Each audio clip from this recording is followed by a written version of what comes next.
하나님 말씀 같이 볼까요? 요한복음 14장 1절부터 6절입니다.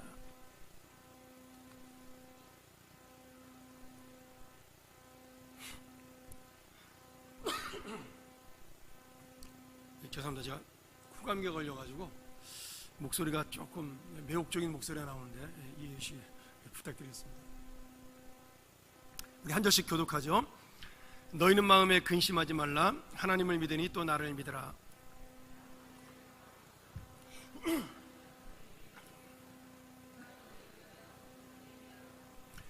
가서 너희를 위하여 처소를 예비하면 내가 다시 와서 너희를 내게로 영접하여 나 있는 곳에 너희도 있게 하리라. 도마가 가로되 주여 어디로 가시는지 우리가 알지 못하거늘 그 길을 어찌 알겠사옵나이까. 예수께서 그라스되 내가 곧 길이요 진리요 생명이니 나로 말미암지 않고는 아버지께로 올 자가 없느니라. 아멘. 우리 지난번 2주 전부터 걱정과 염려, 근심을 떨쳐버리는 주제에 대한 말씀을 가지고 여러분과 함께 나누고 있습니다. 오늘 요한복음 14장 1절부터 6절까지의 말씀, 제자들의 마음에 근심이 있는 것을 주님이 풀어주는 그러한 내용이죠. 제가 예전에 읽었던 책 중에 이스라엘 그 랍비에 대한 이야기가 있었는데 거기 보면 이 근심에 대한 재미있는 이야기가 한 편이 나옵니다. 6월절 명절을 앞두고 한 가난한 사람이 이 선생님에게 와서 이렇게 말했습니다. 랍비님, 저는 너무 근심과 걱정과 염려가 많습니다. 제가 가난해서 없는 것이 많아 너무나 머리가 아프고 마음이 힘듭니다. 이렇게 이야기를 한 겁니다. 그래서 이 랍비가 물어봤어요. 도대체 얼마나 많은 걱정이 있길래 그러냐, 한번 이야기를 해봐라. 이 사람이 이렇게 대답합니다. 6월절 명절이 다가오는데 저에게는 무교병 살 돈도 없고 포도주, 또 우리 아내 옷과 자녀의 옷, 또 내 옷, 고기를 살 돈도 없습니다. 랍비가 다시 한번 물었습니다. 무교병은 얼마입니까? 5,000원입니다. 포도주는 얼마입니까? 10,000원입니다. 당신의 옷은 얼마입니까? 50,000원입니다. 아내 옷은요? 100,000원입니다. 자녀의 옷은요? 30,000원입니다. 6월절 고기값은 얼마입니까? 20,000원입니다. 이 말을 듣고 랍비가 조용하게 이렇게 이야기했습니다. 이제 당신은 돌아가서 너무 많은 걱정을 하지 말고 한 가지 걱정만 하십시오. 오늘부터 21만 5천 원만 걱정하시면 됩니다. 이렇게 하고 돌려보냈다는 거죠. 오늘 여러분, 우리가 기도한다라는 것, 굉장히 많은 것을 가지고 내가 염려하고 기도하는 것처럼 보이지만 사실은 그 기도 속에 있는 한 가지가 뭐가 있냐면 내 소원을 아뢰는 겁니다. 많은 것들을 가지고 기도하는 것처럼 보이지만 사실은 한 가지죠. 오늘 우리에게 주는 걱정이라는 거, 염려라는 것이 굉장히 많은 것처럼 보이지만 사실은 내가 원하는 이 소원을 이루는, 하나로 보면 그냥 내 원하는 일입니다. 오늘 제자들이 마음의 염려와 근심에 빠지게 됩니다. 왜요? 예수님께서 최후의 만찬을 하시고 난 다음에 그들에게 이제 내가 곧 십자가에 달려 죽을 것이라고 말씀하셨기 때문입니다. 근데 예수님이 죽는데 제자들은 무슨 걱정을 했을까? 이게 중요한 거죠. 지금 우리가 언뜻 이 말씀을 보면 제자들은 예수님이 죽는 것에 대해서 걱정하는 것처럼 보입니다. 예수님을 걱정하는 것처럼 보여요. 그런데 사실은 뭐 그런 면도 있겠지만 사실은 그 속을 잘 들여다보면 제자들이 하는 걱정은 예수님에 대한 걱정이 아니라 자신들에 대한 걱정이요, 근심입니다. 자, 무슨 말이냐면 그들의 마음속 깊은 곳에는 예수님이 살아계셔야 자기들의 소원을 이룰 수가 있습니다. 우리 고난주간에 계속해서 말씀을 들었지 않습니까? 예수님이 예루살렘에 입성하실 때 수많은 사람들이 종려나무 가지를 흔들면서 예수님을 메시아로, 호산나라고 부르면서 그를 왕으로 영접하고 맞아들였습니다. 뒤에 따라오던 제자들도 그 모습을 보고 이제 드디어 예수님이 한 자리 하나보다, 그런 생각을 하고 따라오면서 마음의 흥분과 감격을 가지게 된 거죠. 지금 예수님의 그 죽음이라는 것은 그동안 제자들이 가졌던 어떤 기대감, 희망, 그 자기의 소원을 이루는 모든 것들을 완전히 산산히 무너뜨리는 그런 일이 되어버리고 마는 거죠. 예수님이 죽는 순간에 내 마음속에 있던 소원과 10절로는 욕망이죠. 욕심과 그 모든 것들을 이룰 수 없기 때문에 마음에 근심이 쌓이기 시작을 했습니다. 예수님이 십자가에 죽기 때문에 그분이 얼마나 아플까, 그분이 얼마나 힘들까, 그것을 걱정한 것이 아니라 예수님이 죽으면 내 인생은 어떻게 되나, 이런 걱정에 휩싸이게 된 겁니다. 제자들은 주님과 함께 권세를 누리고 높아지고자 했지만 이제 예수님이 죽고 나면 자신의 모든 욕심과 소원이 무너질 것을 걱정하고 근심한 거죠. 여러분, 이게 사람들 마음속에 있는 기본적인 어떤 욕심입니다. 죄송합니다만 다 그렇진 않겠지만 많은 사람들이 부부가 살다가 한 사람이 먼저 떠나게 되면 그 떠나간 사람이 그립고 보고 싶어서 우는 것도 있겠지만 내가 살아갈 인생이 안타깝고 한심해서 우는 경우도 많습니다. 저희 어머니도 그러셨다 그러더라고요. 아버지가 돌아가셔 슬픈 것도 있었지만 나 혼자 35살의 이 네 자녀를 어떻게 키울 것인가가 자기 인생이 너무나 한탄스러워서 많이 우셨다고 그렇게 이야기를 하셨습니다. 예전에 제가 그 이철 목사님이 쓰셨던 회복이라는 책이 있습니다. 나중에 한번 읽어보시면 좋은데 거기에 재밌는 이야기를 하나 하셨어요. 어떤 부부가 올림픽대로를 밤에 달리다가 교통사고가 났습니다. 크게 났어요. 그래서 차가 완전히 부서지고 정신을 깨워보니까 자기는 차 밖에 있고 아내는 저쪽 바깥으로 튀어나가서 넘어져서 이렇게 정신이 없더래요. 근데 막 저쪽에서 구급차가 119차가 막 삐어삐어 오는데 아내가 죽은 것 같다라는 거죠. 근데 자기 마음속에 아내가 죽었다는 생각이 드니까 그 짧은 그 119가 오는 그 시간에 별 생각이 다 들더래요. 이제 아내가 없으면 나는 어떻게 사나? 애들은 누가 키우지? 지원은 해야 되는 건가? 그럼 언제쯤 해야 되나? 막 이런 생각이 막 들더라는 거죠. 그러면서 나중에 그분이 돌아가시지 않았습니다. 그냥 정신을 잃은 거였는데 깨어나고 이제 병원 가서 아내한테 미안하고 자기가 얼마나 연약한 인간인가를 알았다라고 그렇게 고백하는 그런 이야기를 거기서 제가 읽었습니다. 여러분, 사실 우리가 하는 걱정이 많은 것들이 있지만 굉장히 우리는 이기적이고 그리고 어쩌면 내가 근심하고 염려하는 모든 것들은 내가 원하는 것이 이루어지지 않기 때문에 염려와 근심에 스스로 빠지는 것이 많은 거죠. 이 근심하다라는 말이 헬라어로 타라소라는 말입니다. 제가 지난주에 그 걱정하다는 말을 뭐라 그랬죠? 단어는 기억할 필요 없습니다. 메람네오라는 단어는 기억할 필요 없는데 그 뜻이 뭐라 그랬어요? 마음이 갈라진다라고 이야기했습니다. 근데 오늘 이 근심하다는 뜻은 헬라어로 타라소라는 말인데 동요하다, 흔들리다, 물이 흐려지다 이런 뜻이 됩니다. 그렇잖아요. 이렇게 물이 막 흔들리면 지저분해지잖아요. 탁해지잖아요. 그런 뜻이 이 근심하다 속에 들어있는 겁니다. 여러분, 왜 그러죠? 이 근심이라는 단어 자체가 내 마음의 욕망이 이루어지지 않기 때문에 생기는 겁니다. 그래서 내 욕심이 마음을 흐리게 만들어서 그 욕심 때문에 마음이 흐려지니까 염려가 근심이 더 생기는 거죠. 저는 이 단어가 굉장히 정확한 단어라는 생각이 들어요. 나를 흔들리게 하고 내 마음을 흐리게 하고. 염려라는 것이 그런 겁니다.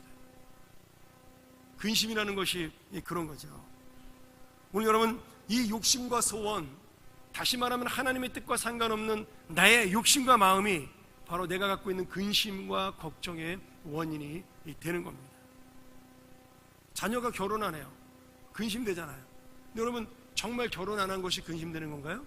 아니면 좋은 신랑을 만나지 못해서, 내가 원하는 좋은 신랑을 만나지 못해서, 원하는 좋은 사이를 얻지 못해서 근심이 되나요? 그렇다고 또 딸이나 아들이 아무나 데리고 와서 결혼한다면 또 여러분 반대하잖아요. 그래서 실제로는 우리가 근심하는 것이 어쩌면은 진짜 근심이 아니라는 거예요. 내 욕심이 이루어지지 않는 것에 대한 어떤 불평일 수도 있다라는 거죠. 오늘 제자들은 그런 근심을 하고 있다는 거예요. 예수님이 지금 죽으러 간다라는 그런 상황 속에 나는 어떻게 되는 거야? 라고 지금 자신을 걱정하고 있는 겁니다. 예수님께서는 그 마음을 아셨어요. 그래서 뭐라고 말씀하셔요? 너희는 마음에 근심하지 말아라. 하나님을 믿으니 또 누구를 믿으라고요? 예수님을 믿으라 그랬어요. 죽을 예수를 믿으라니 어떻게 믿으라는 건가요? 그 다음 말이 중요해요. 내가 먼저 아버지의 집에 간다. 너희를 위하여 그 아버지의 집을 예비하겠다. 우리 아버지의 집에는 살 곳이 많다. 이렇게 말씀을 하시는 겁니다. 여러분, 이게 굉장히 의미가 있는 말씀입니다. 지금 제자들은 세상에다가 지금 빌딩을 세우고 싶은 거예요. 자기의 집을 세우고 싶은 겁니다. 10채 20채를 세우고 높은 층수를 세워서 화려하고 멋지게 살고 싶은 겁니다. 예수님은 누구의 집을 지금 가신다는 거예요? 아버지의 집을 가신다는 겁니다. 그리고 내가 세우고자 하는 이 세상의 집, 내가 밤마다 꿈꾸는 그 12층의 기와채, 이런 것들을 허물어뜨리고 아버지 집으로 오라는 거예요. 우리 아버지 집에 정말 살 곳이 많은데 네 스스로 걱정하면서 그런 기와집을, 그런 빌딩을 지을 필요가 없다라는 겁니다. 지어지지 않는 그 빌딩을 가지고 고민할 필요가 없다라는 거예요.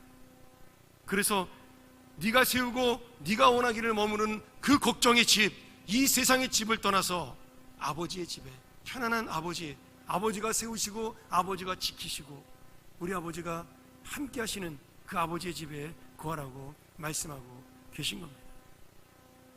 여러분, 이게 굉장히 어려운 이야기입니다. 나는 지금 아직 이 땅에 더 살고 싶고요, 이 땅에서 내 마음대로 살고 싶고 욕심껏 살고 싶은데 지금 예수님께서는 뭐라 그래요? 아버지와 함께 살라고 말씀하시는 겁니다. 여러분, 지금 예수님이 당장 죽어라 이런 얘기가 아니죠. 나는 죽지만 내가 너희들에게 이 아버지의 집에 살 수 있는 자녀의 특권, 그 믿음, 은혜를 줄 테니까 너는 이 땅을 살면서 너가 짓는 그 세상의 집, 욕심의 집이 아닌 아버지의 집에 머물고 그 아버지와 함께 동행하라는 뜻이 되는 겁니다. 여러분, 이 말씀을 제자들이 이해를 못합니다. 아버지의 집을 이해를 못해요. 예수님이 다시 한번 그래서 이렇게 얘기합니다. 내가 가는 그 길을 너희가 지금은 모르지만 나중 가면 알 것이다. 그랬더니 도마가 물어보잖아요. 어떻게 물어봐요? 그 길이 어떻게 갑니까? 그 길이 어디로 가는 겁니까? 여러분, 도마가 현실주의자예요. 우리 알잖아요. 예수님을 부활을 보고도 믿지 못해서 만져야 믿고 창자국을 봐야 믿고 못자국을 만져봐야 믿는 그런 실증주의자입니다. 현실주의자예요. 도마는 지금 뭘 보고 싶은 거예요? 구체적인 그 길을 가고 싶은 거예요. 그 길을 예수님이 알려주기를 원하는 겁니다. 이게 얼마나 여러분 어리석고 답답한 일이에요. 근데 주님께서 뭐라고 말씀하셔요? 내가 곧 길이요 진리요 생명이니 나로 말미암지 않고는 아버지께로 올 자가 없다라고 말씀하십니다. 여러분, 이 말을 듣고도 제자들은 깨닫지 못합니다. 나중 가서 알게 되죠. 예수님이 십자가를 지고 부활하신 다음에 제자들은 이 말씀이 무슨 말인지 깨닫게 돼요. 여기에 우리 인간의 근심, 세상의 근심, 내가 갖고 있는 욕심의 근심을 없애는 비결이 담겨져 있는 겁니다. 지금 내가 가진 욕심과 소원을 버리고 예수님처럼 살면 된다라는 거예요. 길과 진리와 생명이신 주님이 가신 그 길을 내가 따라가면 그게 아버지의 집에 거하는 길이 되고 아버지와 함께 사니까 내 안에 있는 근심과 걱정이 저절로 해결된다라는 말씀입니다. 여러분, 한번 우리 마음속 일을 잘 한번 생각해 보세요. 내가 욕심을 버리면 걱정할 게 몇 가지나 줄어들까? 한번 잘 계산해 보시고 쉬어 보셔요. 내가 지금 이런 걱정 저런 걱정 이런 걱정이 막 있는데 내 욕심을 버리고 내 집을, 이 세상에 있는 집을 포기하고 이 세상에 있는 나의 그런 어떤 명예와 내가 살고자 하는 것들을 내가 포기한다면 내 근심이 얼마나 많이 덜어질까? 아마 10개 중에 최소한 8개 이상은 덜어질 것입니다.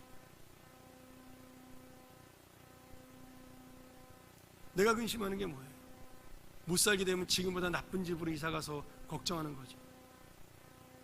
자녀를 지금보다 좋은 환경에서 공부시키는 것을 고민하는 거죠. 내가 지금 뭔가 부족하고 그 있는 것이 없으면 내가 힘든 것이 걱정이 되는 겁니다. 여러분, 요즘 세상에 새끼 밥을 못 먹어서 걱정하는 사람은 거의 없습니다. 우리나라가 이제 그런 나라가 아니더라고요.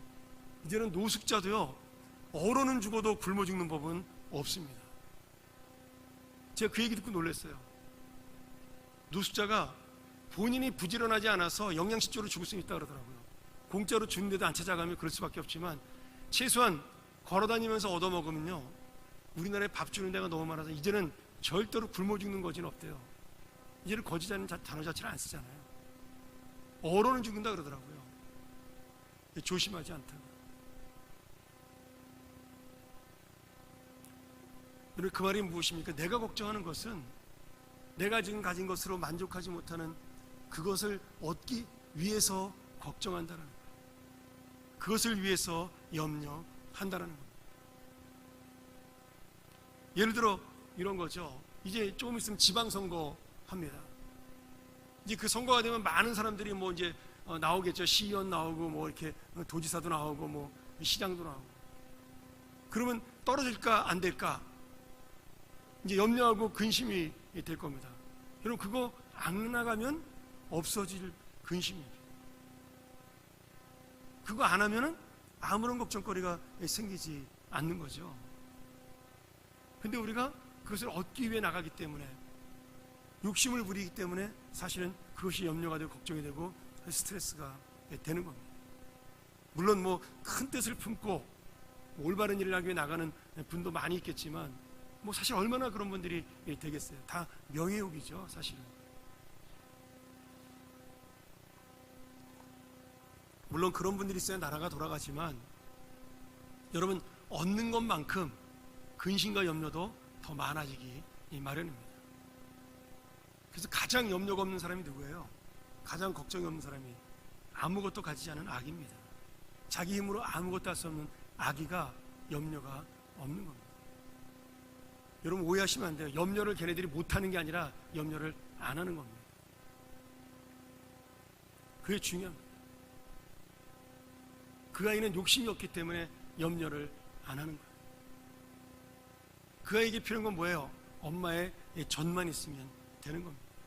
시간 되면 물려주는 엄마의 젖.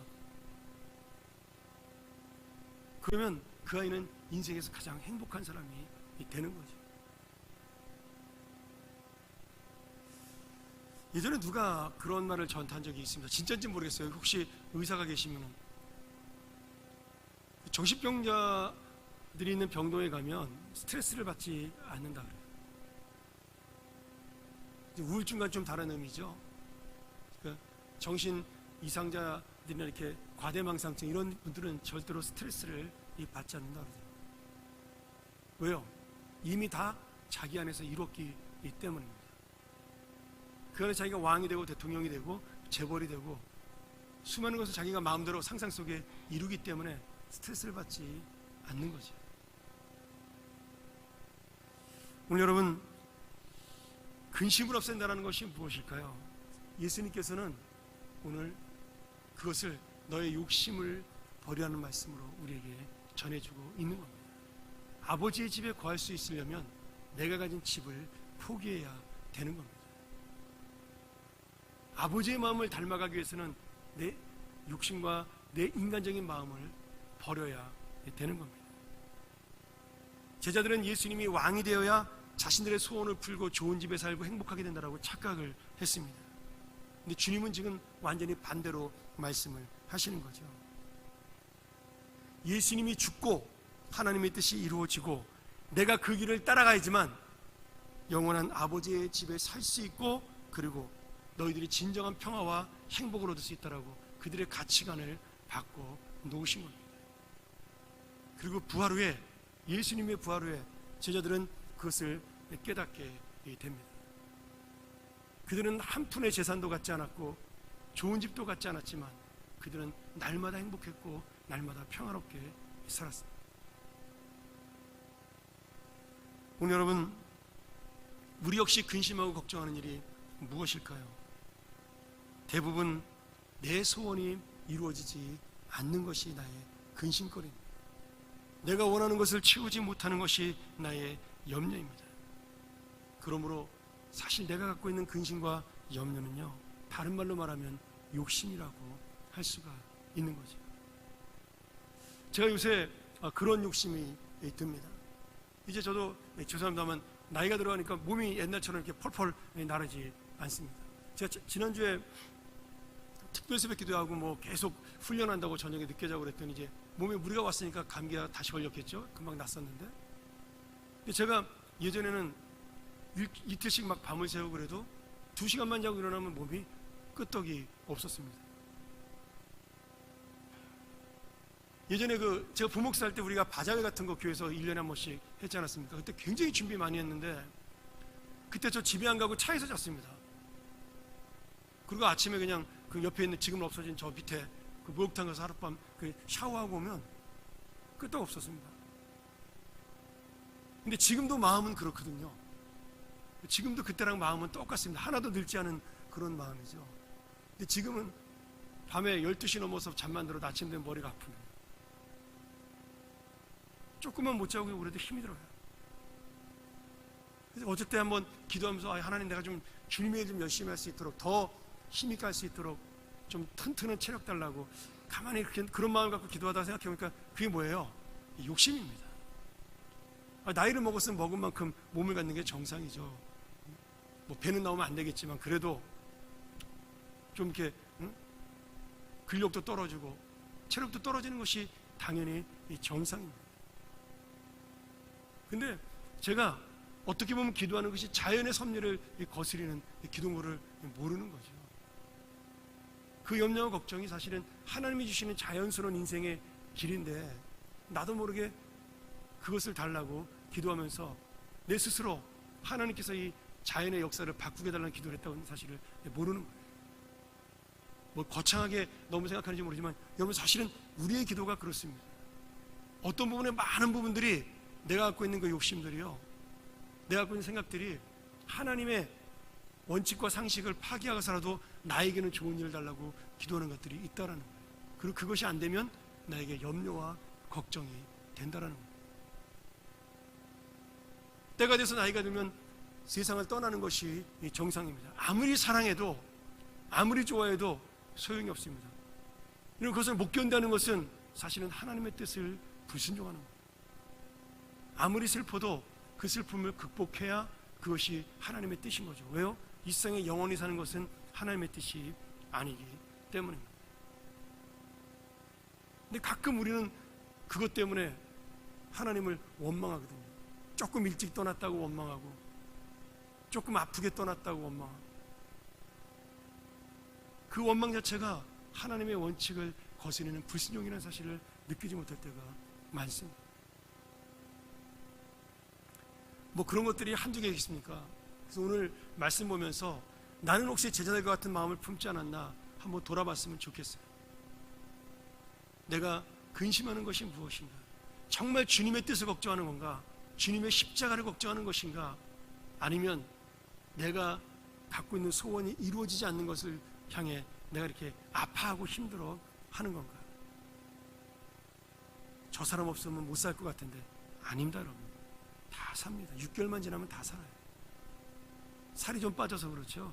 다 삽니다. 돈 없으면 못 살 것 같죠. 한 1년 고생하면 다 적응합니다. 마음은 아프고 힘들어도 다 적응되더라고요. 배신당하면 죽을 것 같죠. 아닙니다. 안 죽습니다. 시간이 지나면 더 좋은 사람, 더 좋은 상황 속에서 내가 이겨낼 수 있는 용기와 위로를 얻습니다. 그리고 감사합니다. 오늘 주님께서 제자들에게 말씀하시는 것이 무엇입니까? 바로 그것이에요. 너희가 지금 이 순간에 너희들의 소원, 순간의 욕망, 그 모든 것들을 채우지 못하기 때문에 근심하는 것이다. 그러니 모든 것을 포기하고 십자가를 지은 나를 따라오면, 내가 길이고 진리고 생명이니 나를 따라오면 너희들도 그 고민에서 해방될 수 있다라는 거예요. 우리의 힘으로는 안 됩니다. 뭐 어떤 종교에서는 그 번뇌를 사람의 힘으로 이길 수 있다고 말하는데 여러분, 천만의 말씀이에요. 우리의 힘으로 절대로 그 고민과 염려를 이길 수 없습니다. 그래서 주님이 당신의 길을 따라오라고 말씀하고 있는 겁니다. 우리 말씀 정리하죠. 하나님께서 우리의 아픔과 우리의 염려를 아십니다. 어떨 때는 참 내가 볼 때 욕심이고 내가 볼 때는 답답한 것 같은데도 하나님은요, 그 소원을 들어줄 때도 있습니다. 왜요? 우리를 사랑하시니까요. 그런데 우리가 이 욕심과 이 나의 어떤 그 욕망 때문에 근심하는 것, 하나님은 안타까워하시고 아파하십니다. 이미 주님께서 많은 것을 준비해놓고 더 좋은 곳으로 우리를 위해 기다리고 있는데, 내가 가서 처소를 예비하여 다시 와서 너희를 내게로 영접하리라, 나 있는 곳에 너희도 있게 하리라. 이미 하나님의 집은 완성해놓고 주님께서 그날을 기다리고 있는데, 우리는 이 땅에서 내 집을 짓느라고 하나님의 집을 볼 생각도 안 한다는 거예요. 그때 주님은 안타까우신 거죠. 오늘 주님께서 말씀하신 이 말씀, 내가 가는 곳에 그 길을 너희가 알리라.